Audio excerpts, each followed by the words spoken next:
Como podemos ver ahí en el capítulo 1, versículo 4, Yohanan Ben Zakkai continúa su saludo manifestando que el Eterno es quien otorga esta gran revelación mediante el Mashiach, y por supuesto que lo hace enviándoles de manera responsable el saludo a nombre de Hashem, el nombre sagrado. Dice el versículo 4, aquel que será, que es y que fue, y de los 7 espíritus que están de pie ante su trono. Bueno es para todo hijo de Israel poder ver el nombre sagrado aún en momentos angustiosos, pues la consolación y el fortalecimiento que recibe es sumamente grande. En la frase que manifiesta la naturaleza divina de Boré Olam, Ejie Jové Behayá, él será, él es y él fue, es de donde se extrae cada letra hebrea para formar lo que conocemos como el tetragramatrón, o sea, las 4 letras que conforman el Shem HaMevorash, como podemos ver ahí en pantalla. Ejie Jové Behayá, el que será, el que es y el que fue. Este es el significado del nombre del Creador. Este sagrado nombre no se nos es revelado para que busquemos limitarlo a una pronunciación con el cual podríamos estar errando, pues estas 4 otiot no representan una identidad civil de un personaje, sino la naturaleza divina del único creador del universo, y es por eso que se nos permite conocerla mediante 4 letras, cuya pronunciación no es necesaria. Al procurar darle una pronunciación la estaríamos convirtiendo en un nombre civil, ya sea como persona natural o jurídica, y el cual tiene un objetivo identificar a alguien o algo entre muchos. El creador es uno y no hay nadie como él. No existen varios creadores y por lo tanto no es necesario buscar un nombre civil con una pronunciación para identificarlo, sino que basta con que se nos haya revelado su naturaleza divina. Llamamos papá a nuestro padre en nuestra casa y no procuramos mencionar su nombre, ya que reconocemos que en esa casa solo existe un papá, y lo mismo aplica a nuestra madre. En esencia, el nombre de una persona no es el nombre civil, sino lo que la persona es verdaderamente. Una identidad civil se limita a un nombre y apellidos plasmado en algún documento únicamente para ser sometido a trámites de carácter legal. Al Eterno nadie puede someterlo a asuntos terrenales y por lo tanto no aplica el proceso de una identidad civil para él. Él es llamado e invocado por sus atributos, o sea, por su naturaleza divina, ya que en esencia ese sería su verdadero nombre, así como los humanos somos llamados por el nombre que se define de acuerdo a lo que realmente somos. Por ejemplo, si una persona ejerce dentro del campo de la medicina u otra profesión, es más meritorio llamarle por su naturaleza y no por su nombre civil, pues su nombre civil solo sirve para trámites de carácter legal limitados al mundo físico, pero el reconocimiento, el nombramiento por el que la persona verdaderamente es, ayuda a definir y a honrar a tal persona. Si el creador es creador, entonces su nombre es en esencia es creador. Si él es Elohim sanador, entonces su nombre en esencia en hebreo es Rafael. Y así dependiendo de la acción que reconozcamos y que necesitemos que él haga en nosotros, así le vamos a invocar. La identidad civil es una obligación para los mortales aquí en el mundo físico, pero un nombramiento por la esencia de lo que alguien es define la conexión en un mundo espiritual. Rabbi Yehoshua Minesarat nos vino a mostrar la esencia de lo que el Padre Eterno es y no a revelarnos un nombre civil. Es por eso que Él dice, y les ha dado a conocer tu nombre, y le daré a conocer aún para que el amor con que me has amado esté en ellos y yo en ellos. Eso es lo que sale ahí en el libro Edut Hatalmin Jahub, el testimonio del discípulo amado, conocido comúnmente como el libro de Juan, en el capítulo 17, versículo 26. Entonces, ¿qué nombre nos dio a conocer? Pues claramente lo está declarando en ese texto. Ahabá, amor. Ese es uno de los objetivos del Creador y por ende ese es uno de sus nombres en esencia. Notemos que en ningún escrito que haga referencia a la historia y hechos de Rabbi Yehoshua HaMashiach encontramos que él nos haya mostrado algún nombre civil del Boré Olam. Ninguno encontramos incluso en el Tanaj, pero Lo que vamos a apreciar es que el Mashiach nos revela el nombre esencial del Padre Eterno. El Eterno no tiene nombre físico, sino esencia divina. Dentro del contexto hebreo, para los seres espirituales se adjudica un nombre esencial, no civil, por ver algunos ejemplos. Mijael, que significa Elohim, es omnipotente. Rafael, Elohim es sanador. Uriel, Elohim es luz. Gabriel, Elohim es poderoso. Adonai, mi amo. Elión, altísimo. Y así encontramos un sinnúmero de nombres esenciales con los cuales podremos invocar al Eterno. La pregunta es, si el Creador necesitará un nombre civil, ¿cuál apellido le correspondería? Ya que en el mundo físico no existe un ser que tenga nombre civil, sino tiene un apellido o algo que haga referencia para saber su origen o genealogía del cual depende. Nuestro Padre Eterno no puede ser confundido entre muchos, ya que Él es solo Él y fuera de Él no hay nada. El origen de darle un nombre civil a las deidades viene del pensamiento politeísta, ya que como sabemos son varios dioses los que este tipo de pensamiento tiene, y forzosamente necesita nombres para distinguir cuál dios es el que desea nombrar o invocar, y en ese caso es obligatorio el nombre civil, ya sea natural o jurídico, ya que dentro del politeísmo no hay esencia en dioses imaginarios o creados bajo lineamientos de la mente humana. Es por eso que no queda otra opción que darle un nombre civil a cada dios. En nuestro caso, como hebreos, sabemos que no existe alternativa de llamar a nuestro Padre Celestial como quisiéramos llamarle, sino que debemos sujetarnos a la esencia que Él manifieste. La única parte en la Sagrada Torá que aparece que alguien le pregunta por su nombre es cuando Moshe le solicita manifestaciones superiores a las deidades egipcias para poder convencer no solo a los hebreos sino también al Paró, o sea, al faraón. Y la única vez que se registra que el Eterno revela su nombre es cuando dice Ejie Asher Ejie, que claramente significa seré el que seré, como podemos ver ahí en el libro de Shemot, conocido comúnmente como el libro de Éxodo, capítulo 3, versículo 14. Entonces, Ejie Asher Ejie significa seré el que seré. Vemos claramente que aquí no manifiesta un nombre civil sino una esencia, y habla de su naturaleza divina. Por lo tanto, enseñar el nombre sagrado no es limitarse a fonéticas o a cualquier pronunciación que agrade a nuestros oídos, sino mostrar cuál es en esencia la naturaleza divina de Abinu Malkeinu. Eso fue precisamente lo que Moshe fue a hacer a Egipto y lo que el Mashiach nos ha venido a enseñar. Solo existe un Elohim verdadero, inconfundible. Solo existe un nombre que es sobre todo nombre y que nuestros labios no siempre se encuentran totalmente limpios como para mencionarlo. Pero si nuestra mente fue creada para introducir ese nombre dentro de ella y conectarse a su esencia espiritual y de esta manera hacer según su voluntad. Al leer la Sagrada Torá, por eso nos referimos como Hashem, literalmente el nombre. ¿Cuál nombre? El nombre inefable. Bueno, Javerín, comenzaremos exponiendo sobre los 7 Rujot, los que se conoce comúnmente como los 7 espíritus de Elohim. Y en este mismo versículo 4 encontramos que Yohanan ben Zadbiel menciona que delante del gran trono hay 7 Rujot que son 7 influencias manifiestas.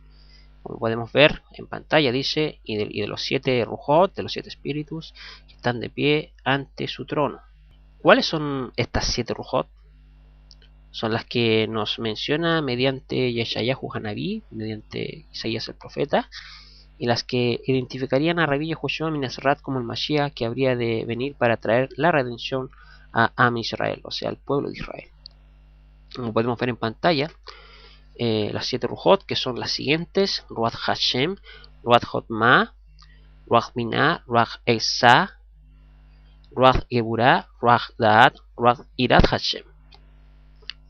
El Mashiach debió manifestar que su función consistía en estas 7 influencias y de igual manera un discípulo del Mashiach debe identificarse con estas 7 cualidades, las cuales vamos a explicar a continuación.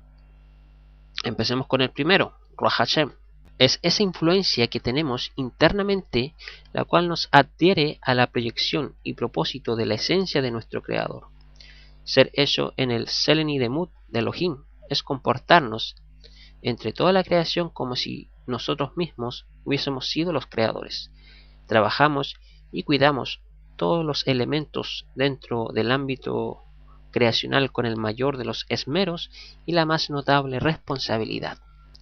Cuando el humano, el Adán, fue colocado en el más alto nivel del deleite creacional conocido como Gan Eden, obtuvo juntamente las llaves de la subsistencia y trascendencia del orden divino hacia toda la humanidad y en relación a todo lo creado. Como podemos ver en pantalla, Javerín, el capítulo 2, versículo 15 del libro de Bereshit, conocido comúnmente como el libro de Génesis. Podemos leer en hebreo, Javerín: Vaikaja Adonai Elohim et ha'adam, vayanihehu vegan eden leobda uleshumra, lo que se traduce, Javerín, como: y tomó Hashem Elohim al humano y lo colocó en el Gan Eden para que lo trabaje y lo cuide. Y de esta manera queda instituida nuestra responsabilidad como conocedores de tan grande verdad y realidad que nos ha mostrado Hamashiach. Muchas veces surge la pregunta acerca de lo que significa la frase Gan Eden, y a veces su explicación se limita a exponer un jardín literal llamándolo Edén. Pero en realidad, desde un contexto hebreo y espiritual, la palabra Gan no solo se limita a un jardín literal, sino que va mucho más allá y nos representa a un jardín espiritual, o sea, un nivel superior que nos permite experimentar como consecuencia de haber caminado a lo ya establecido. La palabra Edén prácticamente significa delicia o encanto, y esto se encuentra en el testimonio de una generación fiel, o también podemos decir una generación de fiel testimonio. Dicho testimonio fiel solo puede tenerlo aquella generación que sigue la verdadera interpretación y aplicación de la Sagrada Torá, que logramos conocer únicamente mediante el Mashiach. La palabra Edén se puede decir que podríamos tomarlo como un acróstico de la frase testimonio de una generación fiel, que en hebreo se escribe así. Podemos ver en pantalla: Edut Tor Neeman. Entonces, lo que el Eterno hizo fue plantar, o sea, desarrollar un Gan, o sea, un nivel superior en el Edén, en la delicia o encanto. Notemos lo que nos dice la Sagrada Torá en Bereshit y cómo lo expone estos términos. Ahí en Bereshit, capítulo 2, versículo 8, dice lo siguiente: Vaita Adonai Elohim Gan Be'eden Mikeden Vaisem Sham et Ha'adan Asher Yatzar. Lo que se traduce, Javerín, como: y plantó un huerto en el Edén al oriente y puso allí al humano que había formado. Si nos fijamos detenidamente, dice que el Eterno plantó Gan en el Edén, o sea, que preparó y desarrolló un espacio o nivel superior en el deleite o encanto en aquella generación, que mantiene un testimonio verdadero, tal como el Mashiach tiene un testimonio fiel y verdadero. Hay algo muy curioso en este texto, y es que para referirse a en el oriente, usa la frase en hebreo Mikedem, y de esta misma manera se escribe cuando queremos referirnos a la palabra coeficiente. Las matemáticas nos dicen que un coeficiente es un factor multiplicativo. Esto se relaciona con la acción que ocupa ese nivel superior, o sea, Gan, dentro del deleite que tenemos en el Mashiach. Esta es la labor del Adam, multiplicar. También de la misma forma se escribe la acción que nos indica la función de promover, que es fomentar o favorecer la realización o el desarrollo de algo. Nos dice Bereshit capítulo 2 versículo 15 que el Eterno colocó al Adán en el Gan Eden para que lo trabaje y lo cuide. En hebreo se lee Be Gan Eden leabda uleshumra. Si notamos, esa frase contiene el mismo resultado de la gematría en su número más pequeño con la frase de generación mesiánica, Torja Meshihi, como podemos ver en pantalla. Be Gan Eden leabda uleshumra. Se compone de estas otiot, que cada otiot, como sabemos, Javerín, tiene un valor numérico. Si la sumamos, da como resultado 871. Y si reducimos este resultado, sumamos sus dígitos, 8 más 7 más 1 es igual a 16. Y si seguimos reduciendo este resultado, 1 más 6 es igual a 7. De la misma forma, Dorja Mishihi, su resultado es 583. Si lo reducimos, 5 más 8 más 3 es igual a 16. Y si reducimos este mismo valor, este resultado, 1 más 6 es igual a 7. O sea, podemos ver que están relacionados estas dos palabras. Estar en la escuela del Mashiach es estar en el Gan Eden, y nuestra responsabilidad se basa en trabajar, en cuidar y de manera multiplicativa. Entonces, tener Ruach Hashem implica todo lo anteriormente expuesto, es comprender por qué y para qué hemos sido colocados en el lugar que justamente nos encontramos. Ahora hemos conocido las enseñanzas del Mashiach, estamos en el Edén, también hemos conocido que en ese Edén, o sea el Mashiach, hay un Gan, o sea un nivel elevado, el cual es Hashem mismo. Hashem está en el Mashiach está en Hashem. Y también ese es el objetivo del Mashiach, que nosotros alcancemos tan elevado nivel de unidad. Por cierto, Javerin, la palabra Gam tiene el mismo número reducido con Hashem, y Edén tiene el mismo número reducido con Mashiach, como podemos ver en pantalla. Gan, que se compone de las Otiot, Gimel y Num, Sofit, si la sumamos, la Num vale 50, la Gimel vale 3, y como resultado de esa suma tenemos 53, y si lo reducimos, 5 más 3 igual 8. Lo mismo que la palabra Hashem, si sumamos sus Otiot, Yud, Het, Vahe, tenemos 5 más 6 más 5 más 10 es igual 26, y lo reducimos, 2 más 6 es igual 8. Lo mismo podemos ver acá en la palabra Edén, con el título Mashiach, tiene el mismo valor si lo reducimos. Lo mismo sucede con Edén, su valor numérico es 124. Si lo reducimos, 1 más 2 más 4 es igual 7. Mashiach, su valor numérico es 358. Si lo reducimos, 3 más 5 más 8 es igual 16. Y si reducimos este resultado, tenemos 1 más 6 igual 7. O sea, podemos ver una relación entre estos términos. Proseguimos con la siguiente influencia divina, Ruach Jotma. Ruach Jotma es el impulso interno que nos gobierna mediante el hambre y la sed, de aprender más cada día y así adquirir la sabiduría. La sabiduría es ese fruto permitido que podemos tomar y comer estando en el Gan Edén, o sea, en ese lugar o posición del deleite o el encanto que nos ofrece el Mashiach. El Mashiach es ese árbol de vida cuyas raíces están más que fundamentadas en el mundo real de toda la creación.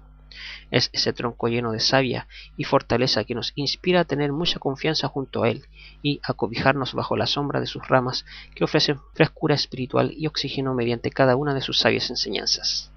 El Mashiach es ese árbol de vida cuya influencia frutal trasciende generaciones, culturas y que no cambia aunque atraviese todas las estaciones. Muchos han tenido la dicha de gozar de esta premisa espiritual mucho antes y mucho después de que él se manifestara en la carne, y es por esa razón que él mismo dijo: afortunados los que no vieron y creyeron.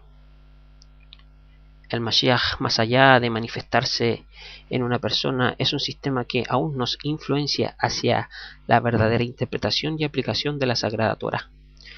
Por supuesto que este sistema, muy necesario para la creación pueda rectificar, debió encarnarse en un hombre para que pudiésemos asimilar de una mejor manera su lenguaje y método de trabajo. Este hombre es Rabbi Yehoshua min Ezrat, el cual nos da el ejemplo perfecto de la imagen de un Adam, y de esta manera se nos haría más fácil imitarle y lograr ese objetivo. Por lo que está escrito: Hu or emet asher baolam lejair lehol Adam, esa luz verdadera que vino al mundo para iluminar a todo humano. La iluminación que nos trae el Mashiach no es algo mágico de creer y ya. Se trata de estudiar la Sagrada Torá en base a sus enseñanzas y así aplicarla. Tal como el ser humano necesita comer diariamente y varias veces al día, así también es muy necesario el estudio de la Sagrada Torá. Así como es indispensable el agua para no deshidratarse, también es indispensable adquirir la sabiduría para fortalecerse. Ruach Jotma es esa otra identificación que nos adhiere al propósito del Mashiach y que nos ayuda a mantener nuestra mente ocupada en lo más edificante que puede existir. Jotma, sabiduría, es volvernos una unidad con nuestra fuente. Estudiar no es una alternativa ni una opción, sino que para todo discípulo del Mashiach es una gran obligación. Dijo Rabbi Yehoshua min Ezrat: escudriñen las escrituras porque en ellas tienen vida eterna. A propósito, podemos notar que la frase escudriñen el Tanaj y vida eterna tienen el mismo valor numérico en su Mispar Katán. Veamos. Como podemos ver en pantalla, Torshin HaTanaj, lo que se traduce como escudriña en el Tanaj, su valor numérico es 1029. Si lo reducimos, 1 más 0 más 2 más 9 es igual a 12. Hayolam, lo que se traduce como vida eterna, tiene un valor numérico de 174. Si lo reducimos, 1 más 7 más 4 es igual a 12. La vida eterna es un regalo preciado que solo adentrándonos al estudio de la Sagrada Torá podremos alcanzarlo, y por lo tanto debemos dejarnos llevar por ese impulso de Ruach Jotma que identifica a todo discípulo del Mashiach. Como podemos ver en pantalla, Tanaj es un acróstico que se forma del nombre de las secciones que lo componen: Torah, Nevim, Ketuvim. La siguiente influencia divina es Ruach Binah, el impulso de llevar a la práctica lo estudiado. Se conoce en hebreo como Binah, que significa entendimiento o inteligencia. Vemos en el Etz Haim, en el árbol de la vida, que Binah es la parte que equilibra a Jotma. O sea que Jotma se trata de aprender, pero Binah se trata de practicar. No es lo mismo ser sabio que entendido o inteligente, pues ser sabio es aprender siempre, y ser entendido o inteligente se entiende de la parte práctica. Una persona puede tener mucho conocimiento teórico, pero eso no significa inteligencia, ya que la inteligencia solo radica en la práctica y la teoría es simplemente sabiduría. El consejo de David a Shalomó su hijo fue: tú harás conforme a tu sabiduría. Esto nos indica que no solo basta el conocimiento, sino que hay que llegar hasta la práctica. Y conocemos la vida de Shalomó, y tenemos muchas referencias acerca de él como un hombre sabio. Y si fue así, entonces, ¿por qué entró a Israel la idolatría? Pues la respuesta la encontramos en las mismas sagradas escrituras cuando dicen: e hizo Shalomó lo malo ante los ojos de Hashem, y no siguió cumplidamente a Hashem como David su padre. Como podemos ver, Javerín, aquí hay un contraste. David fue muy inteligente y Shalomó muy sabio. Y está escrito que el corazón de Shalomó no era perfecto como el corazón de David. Véase Sefer Rishonit, Hamelahim, capítulo 11, versículo 4. Ya que el corazón de David practicaba y el corazón de Shalomó solo sabía. Esto es lo que todo discípulo del Mashiach debe tener muy en cuenta. Es un enorme peligro llenarse tanto de conocimiento cuando se es débil y olvidadizo en la práctica. El Mashiach practicó la Sagrada Torá al pie de la letra, tal y como debía hacerlo, y a esto se le llama tener Ruach Binah. Es muy importante, Javerín, que aprendamos que en esta vida física todo debe ser práctico y que cada cosa que se nos permite aprender es con el objetivo de que se complemente mediante la práctica. Si solo nos llenamos de conocimiento, es como estar cargando a un burro de libros y más libros, y que al final sería más útil un estático librero que el mismo burro. El ser un huidor y que luego olvidemos que debemos llevar a la práctica todo lo que estudiamos, entonces es engañarse a uno mismo, tal como enseña Jacob ben Yosef, quien fue uno de los primeros discípulos de Rabbi Yehoshua ben Ezrat. Él dijo: pero seamos hacedores de la Sagrada Torá, y no tan solamente oidores, engañándonos a nosotros mismos. Oír significa llenarse de conocimiento con el afán de saber y saber mucho más, cada día, y tratar de impresionarnos a nosotros mismos y a los demás al momento de dar un aporte o responder de manera abundante una pregunta. No está mal todo esto, pero si lo hacemos con el afán de solo llenarnos de conocimiento y sin la intención de llevarlo a la práctica, entonces es un engaño a nosotros mismos, ya que ante el Eterno y ante los humanos lo que hablará de manera muy efectiva son nuestras acciones. Entre tanto pensamiento religioso que abundaba en el primer siglo, muchos llegaron a pensar que Rabbi Yehoshua ben Ezrat en su función de Mashiach vendría a tratar de impresionar con sus enseñanzas teóricas, pero claramente él le explicó a sus discípulos que su función era traer la Sagrada Torá y a los Nevi'im a su verdadero efecto, que es la práctica. Como podemos ver ahí en el Toldot de Yehoshua, en las crónicas de Yehoshua, en el Perej 14, en el capítulo 14, en el formato griego, capítulo 5, versículo 17 al 18, que dice: por aquel tiempo dijo Yehoshua a sus discípulos: no piensen que vine a dejar sin efecto la Torá, sino a llevarla a su término. En verdad, yo les digo que antes que se fundieran cielos y tierra, que una letra o un punto de la Torá y de los Nevi'im cese de cumplir su función, porque todo será cumplido. Tener Ruach Binah es practicar lo poco que aprendemos y no esperar a saber mucho para comenzar a aplicarlo.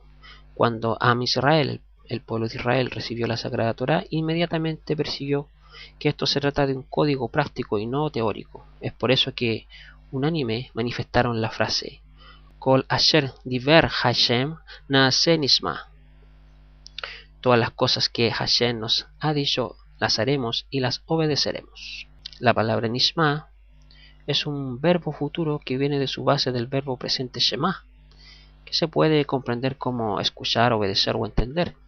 Pero vemos aquí que en Am Israel antepone la acción diciendo haremos. Y es que esta es la naturaleza de todo hijo de Israel en su esencia de autenticidad. Priorizar la acción cuando el aprendizaje ha sido una elección. Las instrucciones precisas del Eterno son esas, las que encajan a la acción, ya que hasta después de la acción es que viene la recompensa como bendición. Dice el libro Josué, capítulo 1, versículo 8. Nunca se apartará de tu boca este Sefer Torah, sino que de día y de noche meditarás en él, para que guardes y hagas conforme a todo lo que en él está escrito, porque entonces harás prosperar tu camino y todo te saldrá bien. Por supuesto que Ruach Jotma es una influencia divina y que para su excelente funcionamiento en el mundo físico debe ser equilibrado con Ruach Binah.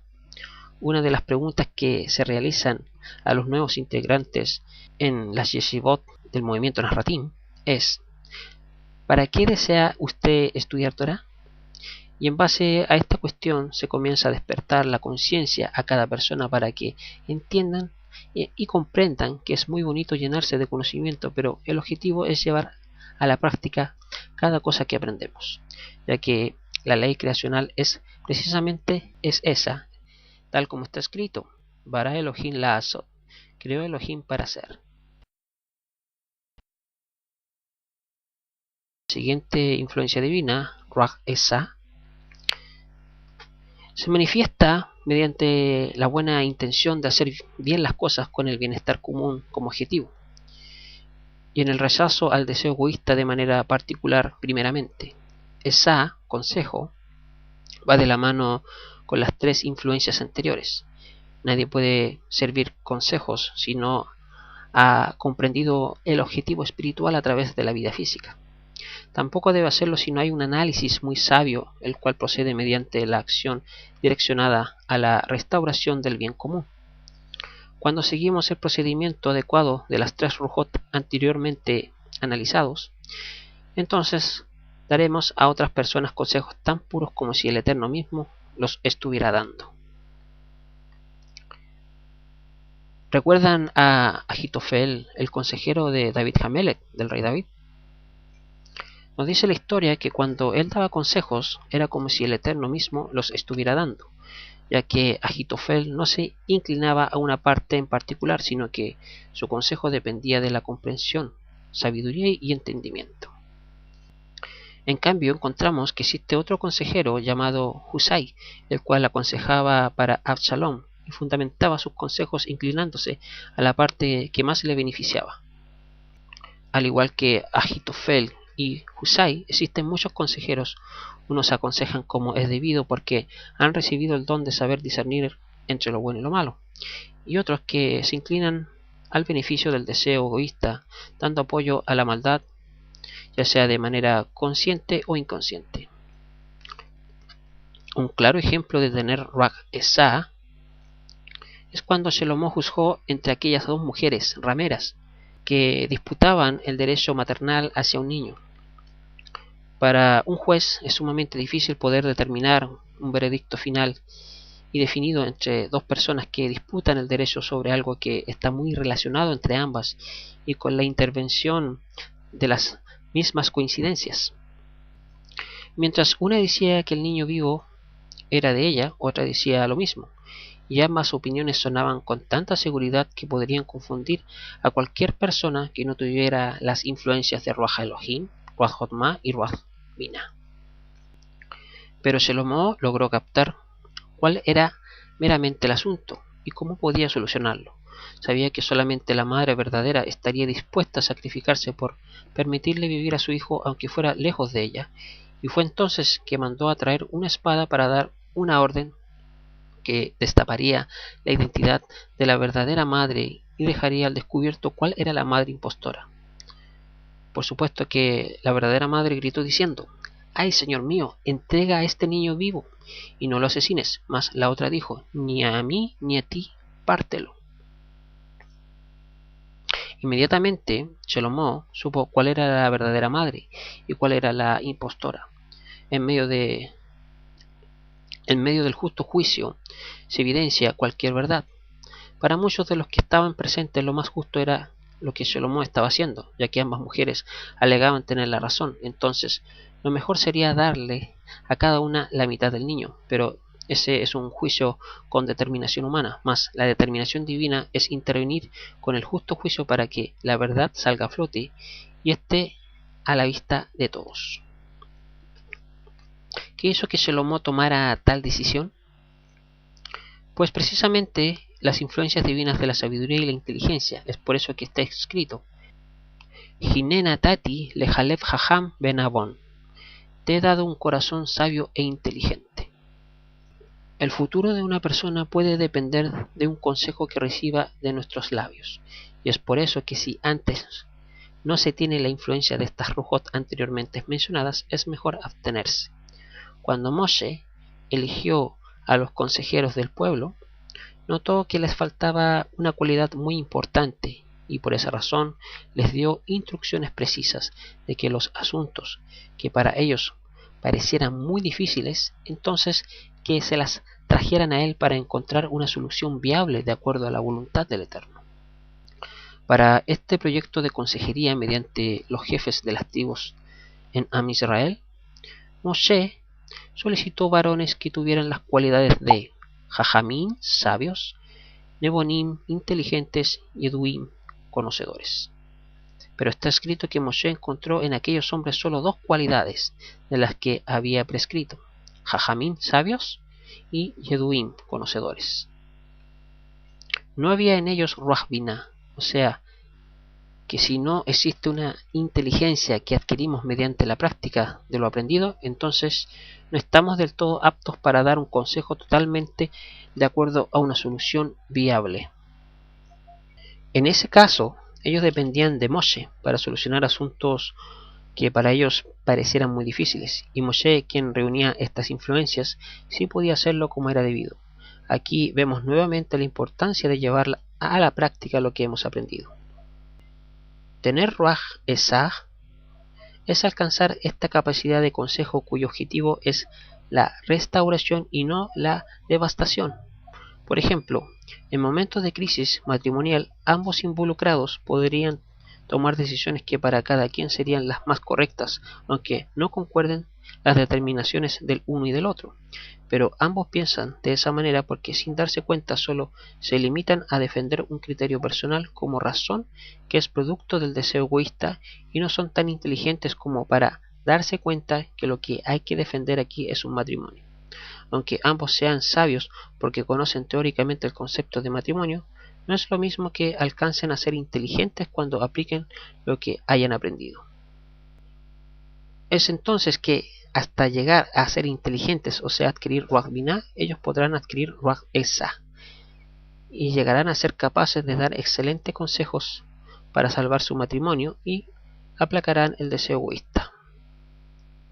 Aprendemos a través de Ruach Elohim que nosotros somos llamados a restaurar y a involucrarnos en la lucha por hacerlo hasta lograrlo, y no a tomar a determinaciones que dividan o destruyan algo que ha nacido o ha sido formado con objetivos que vayan de acuerdo a la voluntad del Eterno.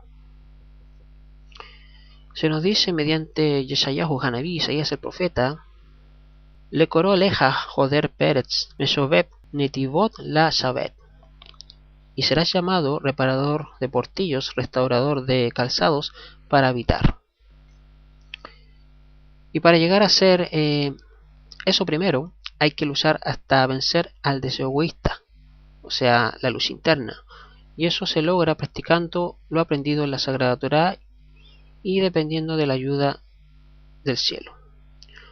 Como una breve retroalimentación diremos que Ruach Elohim equivale a la ayuda del cielo, Ruach Jotma equivale a lo aprendido, Ruach Binah equivale a practicar y Ruach Exa equivale a restaurar venciendo el deseo egoísta. Así que como discípulos del Mashiach tenemos una ardua labor por delante. Esto mismo es lo que hizo cuando se nos manifestó en carne en este mundo físico, y haciendo exactamente es lo que logramos traerlo nuevamente para que reine sobre nosotros y que las naciones caminen a la luz de Israel. Elohim creó para hacer y no para deshacer, Javerín.